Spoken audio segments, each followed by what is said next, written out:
Hello once again, I'm Christopher Hanlon. I'm C.C. Warham. Cordial salutations, as we say on the Latinite side of the family. And we're here with part 2 of our special mini-series for the Close Reading Cooperative concerning etymologies. Yes, and etymologies, as we mentioned last week, can help us to see the connotations of words. Connotations are sort of shades of meaning or shades of emotional associations that words have. And we're going to try to demonstrate this by giving you a couple of words, pairings of words that mean basically the same thing. One word coming from the Latinate or the French side of the English language, and the other word coming from the Germanic side. So you will be our guinea pig, if I may say. Take these two words. Which one do you think is Latinate and which one do you think is Germanic? And this is going back again to Latinate being the word that is associated with the Norman conquerors and the Saxon word being associated with the conquered. Yes, the stinky people who lived on the island before the good Normans came. Friendly versus amicable.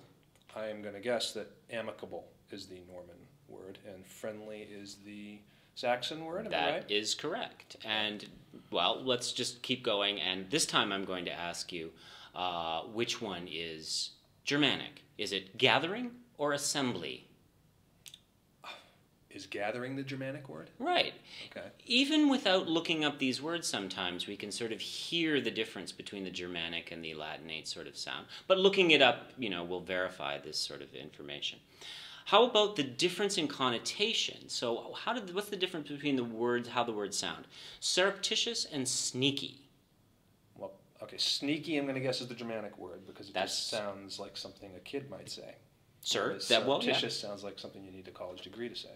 Yeah, that's true. Right. I mean, I guess that's a word you might need to look up in the dictionary. Right. I guess that's my connotation. The surreptitious sounds, I don't know, less base. More interesting. Yeah, that's true. Yeah, I think that's fair enough. How about deep versus profound? Is deep the Germanic word? Absolutely. Well, we haven't practiced these.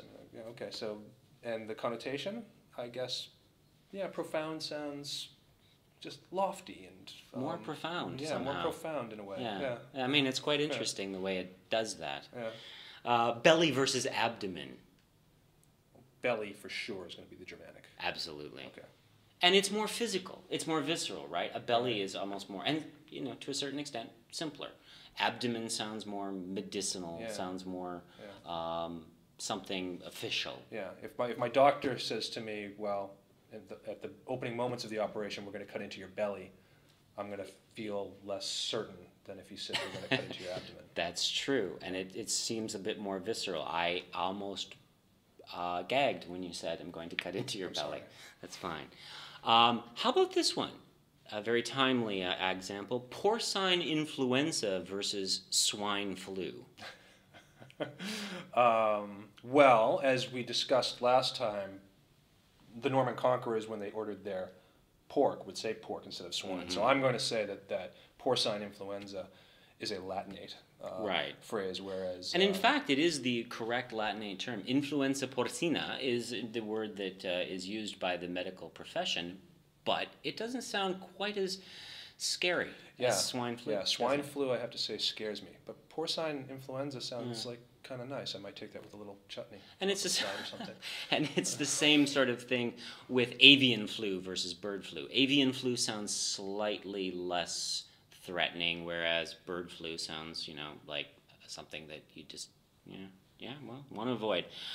I have another example now. Okay, we've finished with our pairings. I have an example from Shakespeare that sort of shows how this works a little bit in literature. Will all great Neptune's ocean wash this blood clean from my hand? No, this my hand will rather the multitudinous seas incarnadine, making the green one red.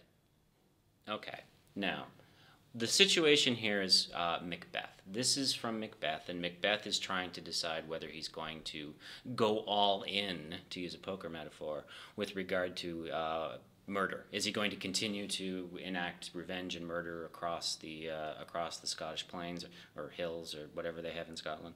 Or is he going to actually stop and renege and take and sort of come back from his murderous ways. Well, the line that you see here, where he's trying to decide what he's going to do with the blood in his hands. Well, first of all, listen to those words and tell me which words are Germanic and which words are Latinate. I'm going to read it again a little more slowly, and you're going to tell me which words sound to you as though they're Latinate or Germanic. Will all great Neptune's ocean wash this blood clean from my hand? No, this my hand will rather the multitudinous seas incarnadine, making the green one red. Well, I mean, two words jump out at me, and the first word to jump out at me is incarnadine, because I'll confess to you, I don't know what that means. And so that makes me assume that it's Latinate. And the other word that jumps out to me is blood, which I think is Germanic. Blut, indeed, yes, yeah, exactly.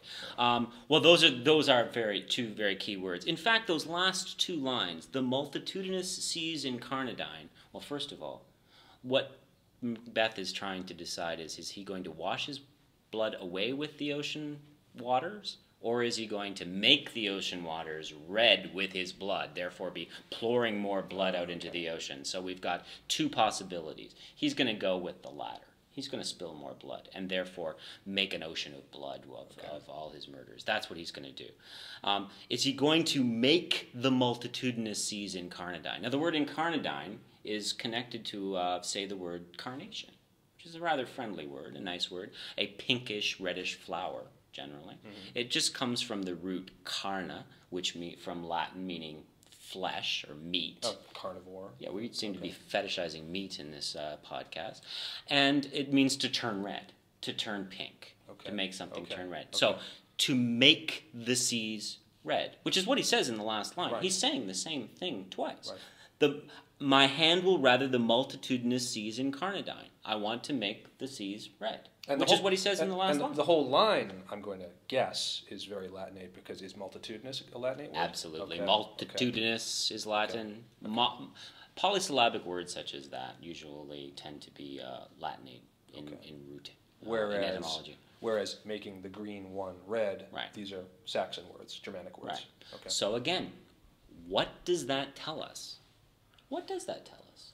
Well, it makes this passage a lot more interesting to me, because in a way it sounds like the competition between these two levels of English happening here. On the one hand, Latinate words describing the very same thing that the Germanic words are, in a way plays out what this passage is about, right? I mean, Macbeth is saying, can I wash this blood off my hands? Or will it have the opposite effect, right? Will I... That's very true. Yes, that's a wonderful reading, and that is only really made possible through seeing this. It also, that multitudinous seas incarnadine is so abstract and so far away from the bodily image of making the green seas red with blood, that it moves from being something that's intellectual and thoughtful into being something that's actually visceral, bodily. You can see the blood running. And that would be played out on a stage by a good actor, as opposed to me reading it here, would be played out in such a way where you would see that on the stage. It goes from being a thought to an actual bodily action. And that's good enough for today. I think we've done plenty with etymologies. Don't you, Yeoman Chris? I do, and I hope that our students will start using the OED if they aren't already. It's really easy, especially in this day and age, and you can find out a lot of really interesting things about the words that make up the literary texts we read. Thanks. See you again sometime soon. See you again next time with the Close Reading Cooperative.